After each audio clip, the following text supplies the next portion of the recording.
자, 예수님께서 우리가 기도할 때 주의해야 할 점이 있다라고 말씀하십니다.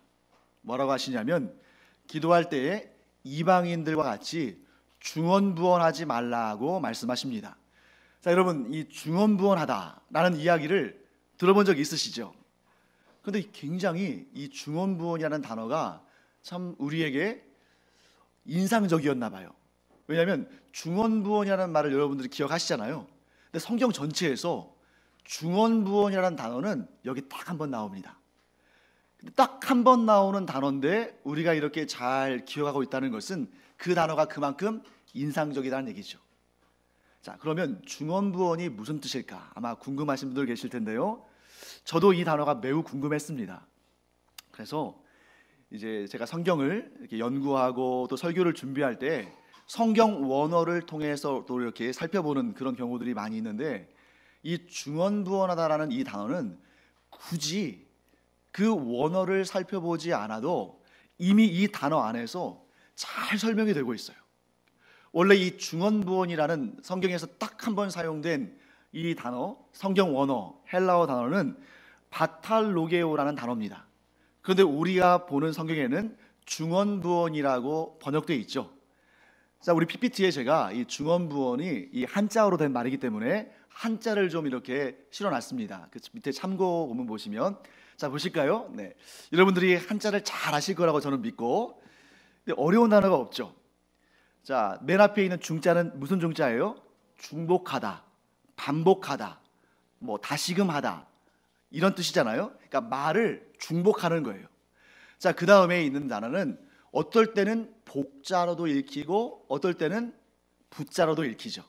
그래서 이 부자로 읽을 때는 무슨 뜻이냐면 부연하다, 덧붙이다, 부연 설명하다 할 때 이 부자를 쓰는 거죠. 그러면 중언부언은 무슨 뜻이겠어요? 말을 계속해서 반복하고 또 거기에 덧붙이고 해서 계속 이렇게 말을, 같은 말을 되풀이하는 것을 의미합니다. 자, 그런데 여러분, 이 중언부언이라는 말을 여러분들이 이 교회 밖에서 사용해 본 적이 있으신가요? 자, 여러분, 이 교회 밖에서 중언부언이라는 말을 사용해 보신 분이 계세요? 아마 거의 안 계실 것 같아요. 저도 사용하지 않습니다.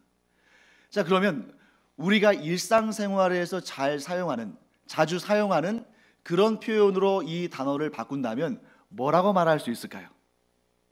저는 이렇게 생각해 봤습니다. 이것은 아마 주문을 외우다. 주문 외우는 거 있죠?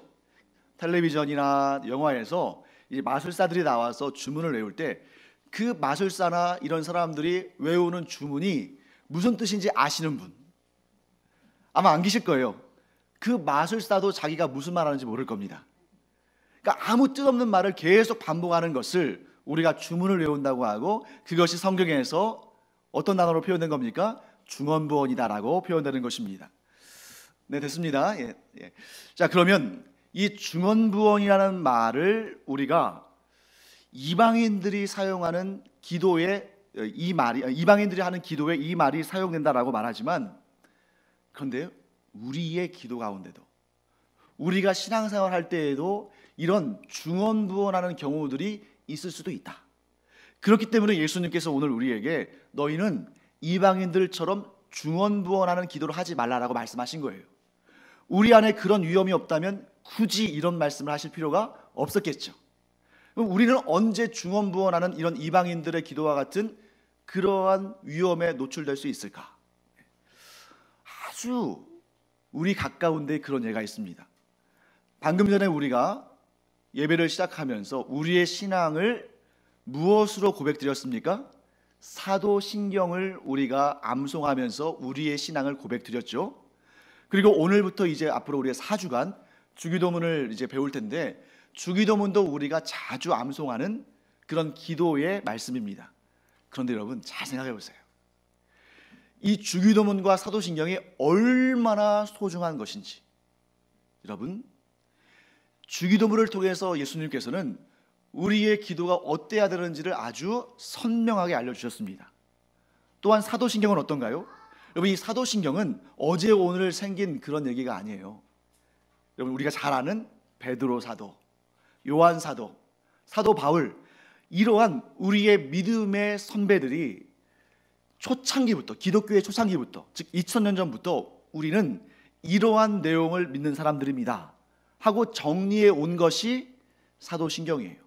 그렇기 때문에 2000년 전에 우리의 믿음의 조상들의 믿음의 고백과 2000년 후에 오늘날 우리들의 믿음의 고백이 동일하다는 것은 정말 놀라운 일 아닙니까? 그래서 어떤 이들은 이 믿음의 고백을 지키기 위해서 생명을 바쳤어요. 그리고 오늘날 멀리 갈 필요도 없습니다. 우리 바로 위에 있는 북한에서도, 또 아직 복음이 자유롭게 선포되지 못하는 중국에서도 이 사도신경의 믿음의 내용을 고백하는 것이 어떤 경우에는 생명을 걸고 해야 되는 너무나도 위험한 일일 수 있다는 거죠. 그만큼 소중한 것입니다. 그런데 우리 이렇게 편안하게 신앙생활하는 우리 대한민국의 성도들은 때로는 마치 주문을 외우듯이 주기도문과 사도신경을 그냥 뭐 100m 달리기 하듯이 막 외울 때가 있잖아요. 그리고 어떨 때는 혹시 내가 이 주기도문 틀리면 옆에서 누가 이렇게 흉볼까 봐 정말 안 틀리려고 중간에 한번 꺾이면 틀리니까 막 외우기 시작하는 거예요. 사랑하는 성도 여러분, 주기도문과 사도신경은 그렇게 해서는 안 되는 것입니다.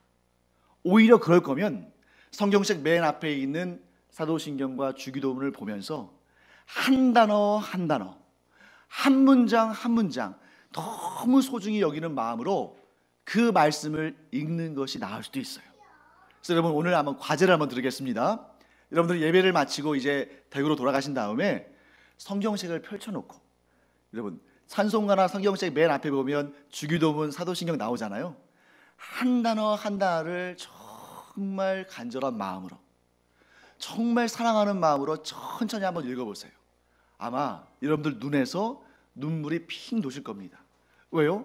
그 한 단어 한 단어가 얼마나 소중한지, 그 한 문장 한 문장이 얼마나 귀한지 우리가 알게 되기 때문입니다. 한번 여러분 꼭 해보시기 바랍니다. 자, 다시 이제 예수님의 말씀으로 돌아오겠습니다. 자, 예수님은 우리의 기도가 이방인들의 중언부언하는 기도와는 달라야 한다고 말씀하십니다. 그리고 그 이유를 8절에서 이렇게 말씀하십니다. 우리 8절 한번 볼까요? 한번 읽어보겠습니다. 그러므로 그들을 본받지 말라. 구하기 전에 너희에게 있어야 할 것을 하나님 너희 아버지께서 아시느니라. 여러분, 짧은 문장이지만 이 문장에는 이방인들이 기도하는 목적과 우리가 기도하는 목적이 구분되어 있고, 또 더 중요한 것은 이방인들이 섬기는 신과 우리가 섬기는 하나님의 차이가 아주 생생하고 자세하게 담겨 있습니다. 자, 왜 이방인들은 기도할 때 중언부언할까? 생각해 보세요. 그들이 섬기는 신과 관련해서. 자, 말을 잘 들어주면 한 말을 또 하고 또 하고 또 하고 이렇게 할까요? 이방인들도 아는 겁니다. 자신들이 섬기는 신이 자기들 말을 잘 안 들어준다는 거예요. 근데 그건 당연한 거죠. 왜? 이방인들이 섬기는 우상신은 귀가 있어도 듣지 못하고 눈이 있어도 보지 못하는 그러한 돌과 나무일 뿐입니다. 그러니 그 앞에서 아무리 중언부언을 한들, 아무리 달달 볶는들 그 신들이 그들의 기도를 들어줄 턱이 없는 거죠. 반면에 우리가 섬기는 하나님은 어떤 분이십니까? 눈이 없으셔요. 귀도 없습니다. 왜? 하나님은 인간이 아니고 육이 아니고 영이시기 때문에 우리처럼 귀가 있어야 들으시고 눈이 있어야 보시는 분이 아니라는 거예요. 우리 하나님은 어떤 분이십니까? 우리가 구하기도 전에 우리에게 있어야 할 것을 다 아시고, 우리가 기도하기 전에 우리에게 필요한 것들을 다 아실 뿐만 아니라 우리에게 그 모든 것들을 능히 주시고도 남으시는 그런 능력의 하나님이신 줄을 믿으시기를 축원합니다. 그렇기 때문에 이것이 전적으로 다른 신앙이죠. 전적으로 다른 기도인 것입니다. 물론 여러분, 때로는 우리가 기도하면서 하나님께서 좀 이걸 좀 주셨으면 좋겠다, 하나님께서 지금 나에게 이런 문제가 있는데 이런 문제를 좀 해결해 주셨으면 좋겠다, 이런 마음을 우리가 가질 때가 많죠. 그래도 왜 안 주실까? 왜 지금 안 주실까? 이러한 섭섭한 마음, 안타까운 마음을 가질 때도 있습니다.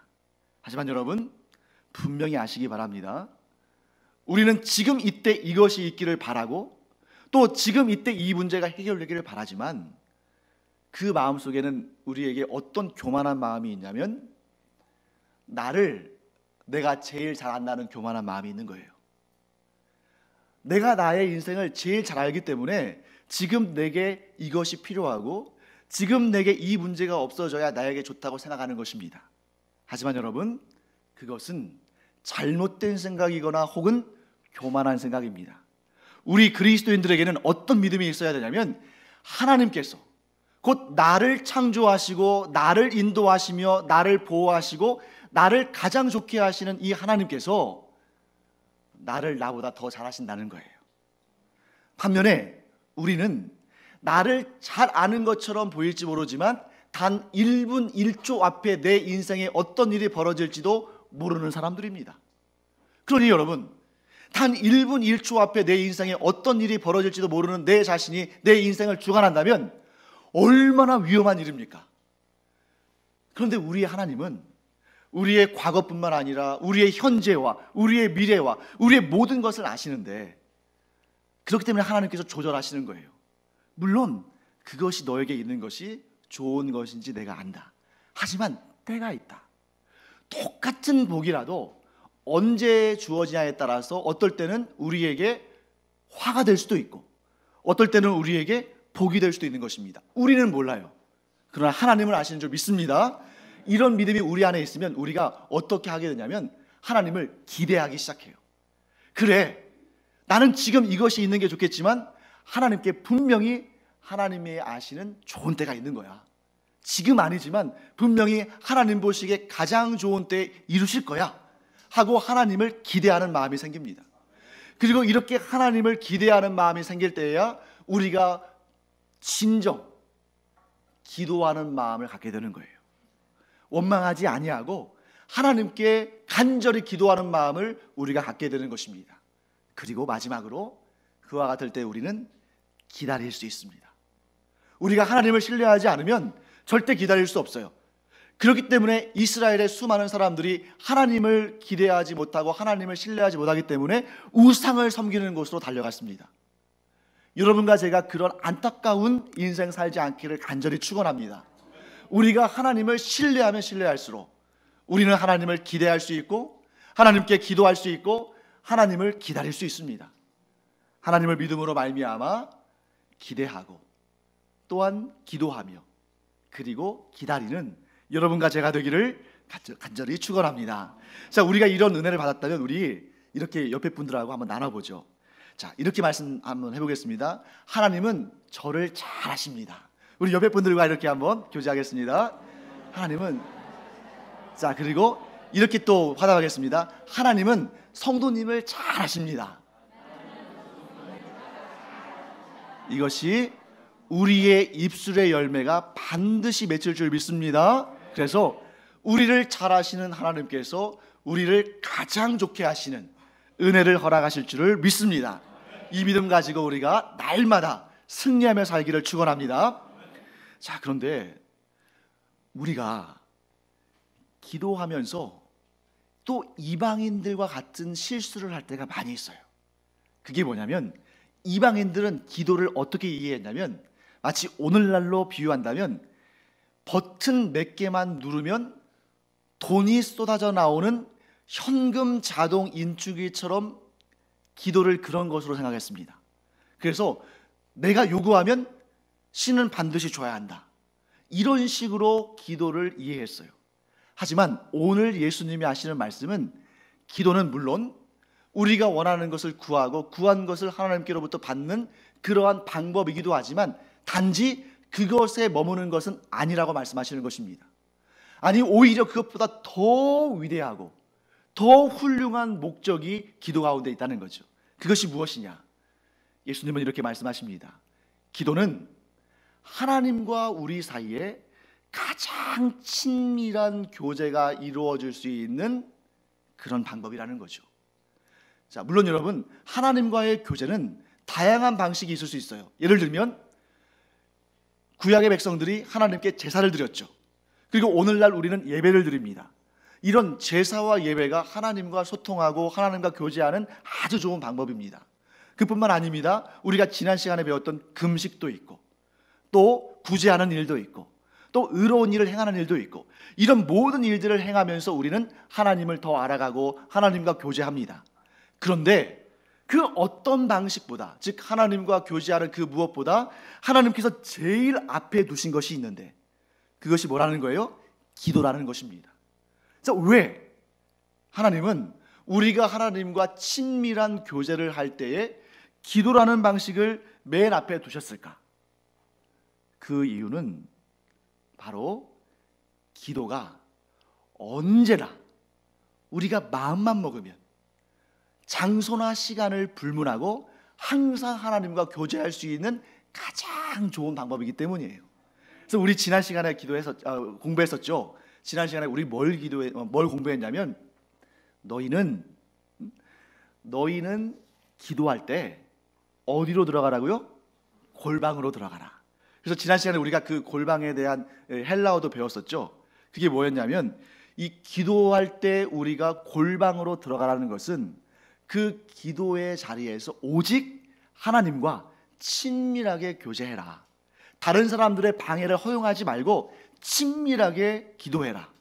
그래서 이 타메이온, 골방이라는 단어란 그 헬라어 단어죠. 타메이온의 뜻이 뭐였냐면, 온 집안에 있는 모든 공간 가운데 유일하게 잠금 장치가 될 수 있는, 또 잠글 수 있는 그런 공간이라는 것이죠. 즉 우리가 어디서든지 하나님께 기도하면, 우리 방금 전에 찬송했죠.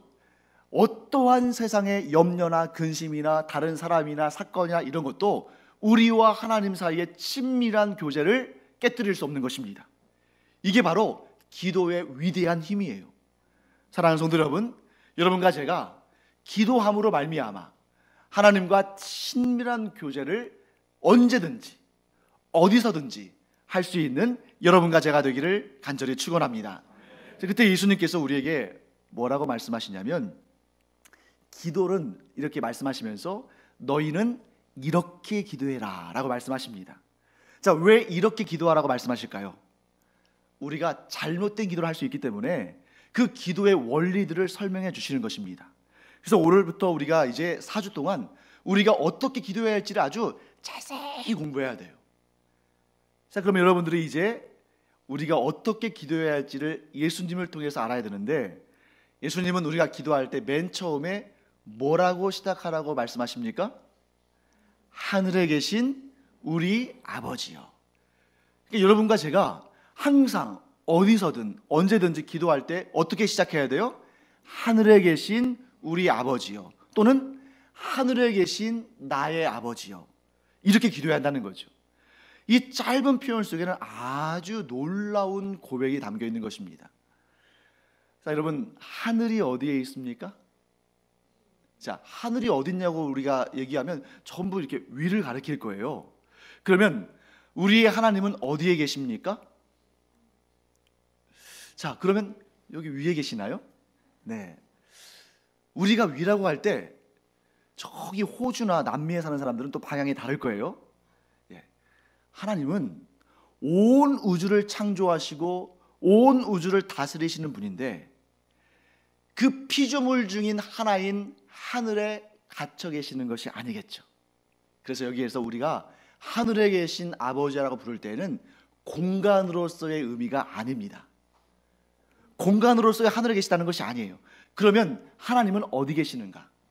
하나님은 하나님이 창조하신 시간과 공간을 초월하여 계십니다. 그리고 이 말은 공간적 의미가 아니라 우리와는 차원이 다르신 분이라는 것을 인정하는 거예요. 여러분, 하나님을 우리가 친숙하게 아버지라고 부르지만, 그러나 하나님은 결코 우리와 같은 선상에서 비교될 수 있는 분이 아닙니다.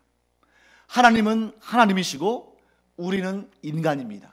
그것을 인정하지 않으려 하기 때문에 죄가 생긴 것이고 타락하게 된 것입니다. 사랑하는 성도 여러분, 여러분과 저는 끝까지 하나님은 하나님이시고 우리는 피조물임을 고백하는 겸손한 신앙을 갖는 여러분과 제가 되기를 간절히 축원합니다. 어떤 잘못된 신앙을 갖는 사람들은 인간이 죽으면 신이 된다고 생각해요. 그러나 그것은 잘못된 것입니다.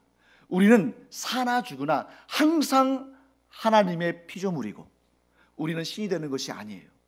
우리는 영원토록 하나님께 영광과 감사와 찬양을 올려드리는 하나님의 피조물인 줄 믿습니다.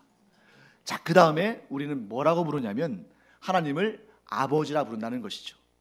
여러분, 이 하나님을 아버지라고 부르는 칭호에 대해서 우리가 깊이 생각하지 않았을 수 있습니다. 그런데 여러분, 잘 생각해 보세요. 우리가 경험하는 많은 문제들의 대부분은 우리가 전쟁을 경험하거나 우리가 심각한 범죄에 빠져서 고통을 당하거나 그런 일들이 물론 우리가 없기를 바라야 되지만 물론 있을 수도 있겠죠. 하지만 그런 일들이 우리의 삶의 대부분의 고통과 문제를 차지하는 것이 아닙니다. 여러분 자신 한번 자세히 살펴보세요. 우리가 경험하는 대부분의 문제들은 어디에서 비롯되냐면 관계의 문제에서 비롯돼요. 관계. 그리고 그 관계의 문제는 또 대부분 어디에서 비롯되냐면 인정의 관계. 즉 내가 인정을 받느냐, 인정을 받지 못하느냐, 거기에서 우리의 걱정과 고통과 고민과 슬픔과 근심이 생기는 것입니다. 예를 들면 이런 것이죠. 자녀는 부모에게 인정받기를 원합니다. 그런데 어렸을 때에 그 부모에게 인정을 받지 못하고 자란 자녀는 나중에 자존감이 너무 없어요. 그래서 누가 한마디라도 하잖아요. 별 생각 없이 한 말인데 그것 때문에 끙끙 앓습니다. 저 사람이 왜 나를 이렇게 함부로 대할까? 저 사람이 왜 나를 칠까? 그러므로 여러분, 자녀를 양육하시는 우리 부모님들, 여러분 그 자녀들의 인생을 위해서 여러분들이 그들을 사랑으로 인정해 주시는 여러분과 제가 되기를 간절히 축원합니다. 뿐만 아닙니다. 부모도, 연세가 드신 부모도 자녀에게 인정받고 싶은 것은 인간의 본능입니다. 그래서 많은 경우에 우리가 이런 실수를 해요. 자녀가 부모를 대해서, 또 학생이 스승에 대해서 이렇게 자기보다 높거나 자기보다 나이가 많거나 자기보다 자기를 좀 이끌어가는 사람에게는 인정을 할 필요가 없다고 생각합니다. 왜? 그들은 이미 인정받고 있다고 생각하니까. 하지만 여러분, 우리는 그렇게 서로 인정하는 마음을 주고받아야만 건강한 자존감을 가질 수 있는 사람들이다 하는 것을 우리는 알아야 됩니다. 그래서 우리가 깨달았다면 우리 다시 한번 또 우리 좌우에 계신 분들하고 이렇게 얘기 나눠보겠습니다. 하나님은 성도님을 인정하십니다. 또 이렇게 고백할까요? 저도 성도님을 인정합니다. 바로 그것입니다. 하나님께서 우리를 인정하신다는 표현이 아버지여라는 호칭 속에 담겨 있는 거예요. 여러분, 역사상 수많은 사람들이 그 안에 삶의 고통과 걱정과 근심을 갖고 살아가는데 그 모든 걱정과 근심의 근원을 찾아 올라가면 하나님과의 관계가 깨어졌기 때문인 거예요. 죄라는 것이 다른 거 아닙니다. 하나님과의 관계가 깨어지게 만드는 것이 바로 죄인 것이죠. 그렇기 때문에 여러분, 이 모든 문제를 극복하는 출발점이 하나님과 우리 사이의 관계를 회복하는 것이고, 그래서 예수님께서 우리에게 뭐라고 말씀하시냐면, 야, 아무리 봐도 너는 너 스스로 깨어진 하나님과의 관계를 회복할 수 없는 자다. 너는 아무리 노력하고 아무리 애를 쓰고 아무리 공로를 세우고 아무리 의로운 일을 많이 해도 너 스스로가 하나님께 인정받을 만한 의인이 될 수가 없다. 그러니 그렇게 헛수고하지 말고 내 안에 들어와라. 내 안에 들어와서 하나님의 자녀됨의 그 영광을 회복해라 라고 말씀하시는 것입니다. 그래서 여러분, 우리가 예수님의 이름으로 기도하잖아요. 왜 그럴까요? 우리의 능력과 우리의 의로움과 우리의 공로로는 우리는 하나님 앞으로 나갈 수 없는 자들이에요. 우리가 예수님의 이름으로 기도한다는 것은 우리가 예수님 안에 들어간 존재라는 것을 고백하는 것입니다. 우리가 예수님 안에 있기 때문에 예수님과 같이 하나님을 아버지라고 고백할 수 있는 것입니다. 그러나 우리가 예수님 안에 있지 않으면, 즉 예수님을 나의 구주로 영접하지 않으면 우리는 아무리 좋은 일을 많이 하고 아무리 지식을 많이 쌓고 아무리 많은 사람들을 도와도 우리는 결코 하나님을 아버지라 부를 수 없어요. 반대로 우리가 하나님을 아버지라 부른다는 것은 우리가 예수 그리스도를 구주로 영접하고 하나님의 구원받은 자녀가 되었다는 가장 확실한 증거인 줄 믿습니다. 그래서 여러분과 제가 하나님의 인정받은 사람, 무엇을 통해? 예수 그리스도를 믿음으로 말미암아. 그러므로 여러분과 제가 자존감을 갖는 그런 하나님의 사람들 되기를 간절히 축원합니다. 우리가 이 믿음 없으면 자존감도 떨어지고 자존심이 상하는 인생을 살 수밖에 없습니다. 하지만 우리가 이 믿음을 가지면 세상 사람들이 아무리 우리를 공격하고 세상 사람들이 아무리 우리를 비하한다 할지라도 우리는 흔들리지 않아요. 왜? 우리는 하나님의 자녀라는 자존감을 가지고 있고, 그렇기 때문에 그 어떠한 외부의 공격을 통해서도 우리의 자존심은 상하지 않습니다. 이러한 풍성한 그리스도인의 인격을 갖추는 여러분과 제가 되기를 간절히 축원합니다. 자, 그 다음에 오늘 이제 마지막 순서입니다. 예수님께서 우리가 기도할 때 어떻게 기도하라고 말씀하셨냐면, 아버지의 이름이 거룩히 여김을 받으시오며 라고 기도하라고 말씀하셨어요. 여러분, 자, 하늘에 계신 우리 아버지여 하는 것은 우리가 기도를 시작하면서 하나님을 부르는 장면이잖아요. 그 다음부터 이제 본격적인 기도가 시작되는데, 기도에도 순서가 있다는 것을 예수님께서 말씀하시는 것입니다. 그 기도의 첫 번째 순서가 뭐가 되어야 한다는 것이죠? 그렇죠. 하나님의 이름이, 우리의 아버지이신 하나님의 이름이 거룩히 여기심을 받는 것을 간절히 소망하는 마음을 우리의 기도의 첫 번째 순서에 올려놓아야 한다는 것입니다. 여러분, 마음이 많이 찔리지 않으세요? 저는 이 설교 준비하면서 마음이 상당히 찔렸습니다. 왜냐하면 물론 하나님을 부르죠. 하나님 아버지 하고 하나님을 부르지만 그 다음에는 마치 기다렸다는 듯이, 우리가 그 100m 달리기 할 때 막 이렇게 온 힘을 막 기울이고 이렇게 출발 준비하다가 땅 소리가 나면은 막 냅다 뛰잖아요. 그런 것처럼 나한테 이런 것이 필요하고 저런 것이 필요하고 이것이 있었으면 좋겠고 저런 것이 있었으면 좋겠고, 그런 걸로 막 우리가 기도가 막 다 거기로 올라가죠. 그런데 예수님은 오늘 우리에게 뭐라고 말씀하십니까?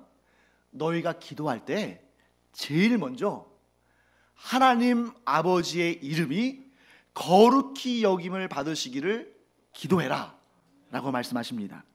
여러분, 짧은 표현입니다만 예수님께서 주기도문을 굉장히 짧게 우리에게 알려주셨잖아요. 그러니까 이렇게 짧고 간략하게만 기도하라고 말씀하시는 것이 아니에요.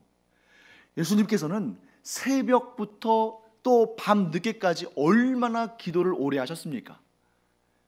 이 기도는 기도의 대지를 정해주신 것이고, 우리는 그 기도의 대지에 따라서 풍성하고 또 많은 기도를 해야 되는데, 이 이름이 거룩히 여기심을 받기를 원한다는 이 기도에는 크게 세 가지의 내용들이 포함되어 있고, 우리는 이 세 가지의 내용을 따라서 풍성하게 기도해야 됩니다.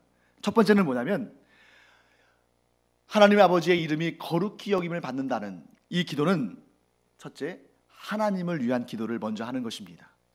자, 우리는 이렇게 생각하기 쉽죠? 아니, 하나님은 부족한 것이 없으신데, 하나님께는 모자란 것이 없으신데 왜 우리가 하나님을 위한 기도를 해야 되지? 기도라는 것이 원래 부족함이 있고 모자람이 있으니까 기도하는 건데 하나님을 위한 기도를 할 필요가 뭐가 있을까? 네, 그렇습니다. 하나님께는 모자란 게 있습니까? 없습니까? 없습니다. 하나님께는 부족한 것이 있습니까? 없습니까? 없습니다. 그런데 왜 하나님을 위한 기도를 해야 하는가? 하나님은 모자란 게 없으시고 부족한 게 없으시지만 마땅히 받으셔야 할 영광을 받지 못하고 계시는 상황 가운데 있기 때문입니다. 여러분, 우리는 인간이죠. 우리는 피조물입니다. 모든 피조물의 존재의 1번 목적, 모든 피조물들이 존재하는 가장 근원적인 그런 목적이 무엇입니까? 하나님의 영광을 찬양하기 위한 것입니다. 그런데 아무도, 이 땅에 있는 아무도 사실 제대로 하나님의 영광을 찬양하고 있다고 할 수가 없어요. 심지어 여러분과 저도 하나님께서 받으시기에 합당할 찬양을 온전히 들고 있는지 우리는 한번 점검해 봐야 됩니다. 그렇기 때문에 여러분, 기도의 첫 번째 순서는 하나님께서 받으시기에 마땅히 받으셔야 할 영광을 찬양하여 드리는 것입니다. 이것이 우리 모든 피조물들의 존재 목적인데, 우리는 기도할 때 얼마나 하나님을 찬양하고 있는가? 우리는 기도할 때에 얼마나 우리의 본분을 다하고 있는가? 우리는 점검해 봐야 합니다. 자, 그 다음에 이 기도는 우리 자신을 위한 기도예요. 자, 첫 번째가 하나님을 위한 기도였죠. 두 번째는 우리 자신을 위한 기도이기도 합니다. 이건 아주 제가 간단하게 설명하고 넘어가겠습니다. 왜냐하면 부모가 영광을 받으면 그 영광이 그 부모 때에서 그칩니까? 아니잖아요. 부모가 영광을 받으면 그 영광이 그 자녀에게도 임합니다. 그것이 곧 우리가 하나님의 영광을 위해서 기도해야 할 이유 중에 하나예요. 간단한 예를 드릴게요. 요즘에는 그런 칭호를 잘 사용하지 않죠. 왜냐하면 요즘에는 이 권위주의로부터 점점 멀어지고 있으니까, 탈권위주의 시대니까요. 하지만 이제 우리 어르신들은 잘 아실 거예요. 예전에 우리가 대통령을 부를 때 대통령이라고 부르잖아요. 근데 그 부인을 뭐라고 부릅니까? 영부인이라고 부르죠. 그러면 그 딸을 뭐라고 부르는지 아세요? 영애라고 부르죠. 그리고 그 아들은 뭐라고 부릅니까? 이건 좀 어렵죠. 아들은 영식입니다. 영식. 그 식자, 그래서 남자 이름에 식자 많이 붙이죠. 네. 그래서 그 부인도, 그 아들도, 그 딸도 대통령이 아니에요. 그런데 대통령의 가족들이기 때문에 거기에다가 영예로울 영자를 붙여주는 것입니다.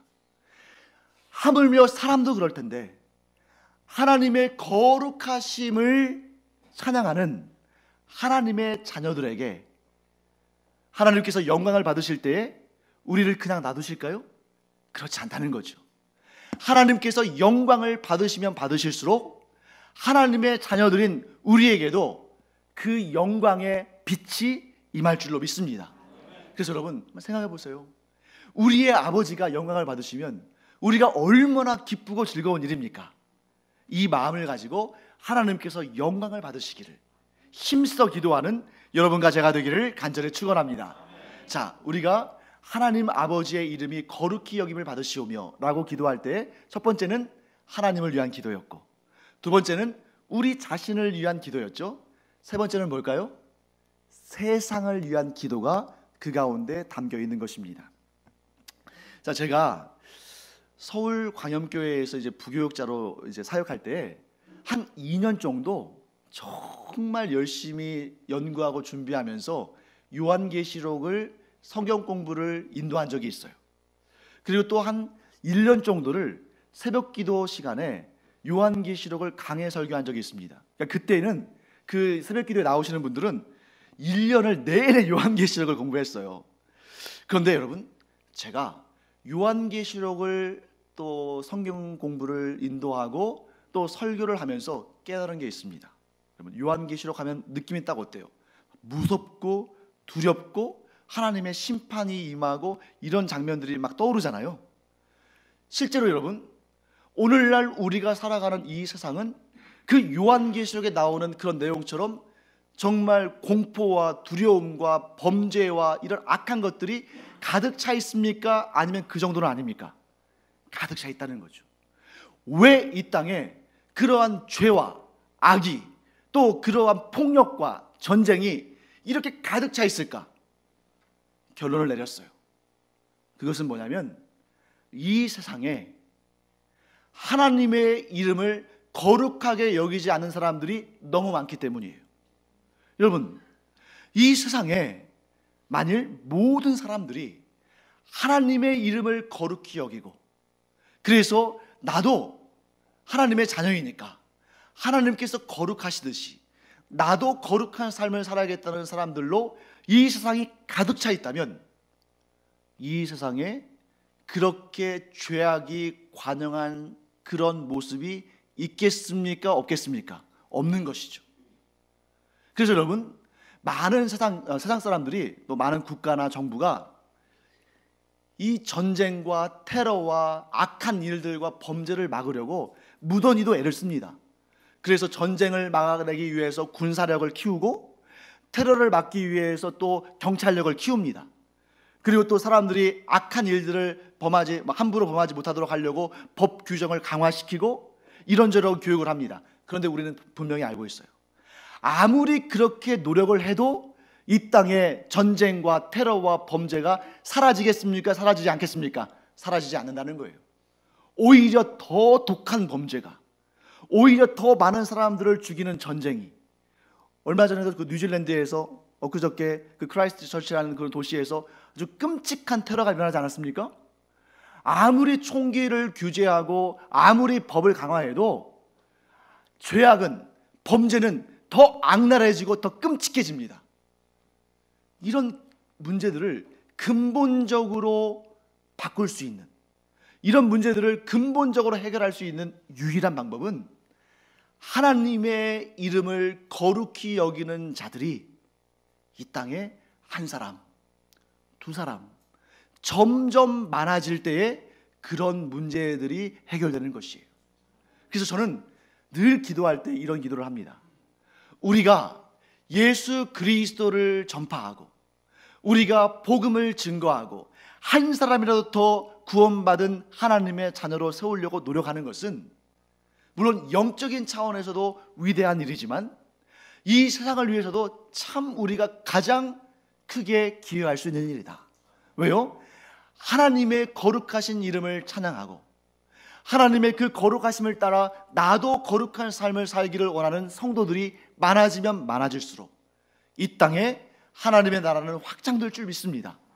그리고 이 땅에 전쟁과 테러와 또 이 고통스러운 범죄가 점점 줄어들고, 정말 제가 바라기는, 물론 그렇게 되지 않을 것을 알지만 예수님께서 재림하실 때 이 땅에 전쟁도 테러도 범죄도 없는 그러한 세상이 되었으면 좋겠다. 그때 예수님께서 재림하시면서 우리에게 뭐라고 말씀하시겠습니까? 너희들은 참으로 귀한 하나님의 자녀들이구나.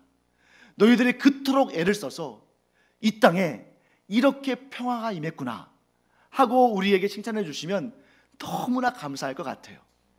사랑하는 성도 여러분, 오늘 우리 신제주 광염교회가 이 땅에 세워지고 여기에서 또한 우리가 함께 예배하고 힘있게 우리의 다음 세대들을 세워가고 우리가 전도하는 그 목적이 무엇입니까?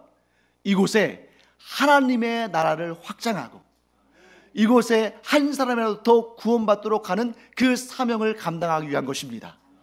그래서 여러분과 제가 항상 기도할 때마다 하나님의 이름이 거룩히 여기심을 받으시며 또한 이 땅에 하나님의 이름을 거룩히 여기며 하나님께서 거룩하신 것처럼 자신도 거룩한 삶을 살기를 원하는 사람들이 더 많이 늘어나는 이 일을 위해서 힘써 기도함으로 하나님의 일을 열심히 감당하는 여러분과 제가 되기를 간절히 축원합니다.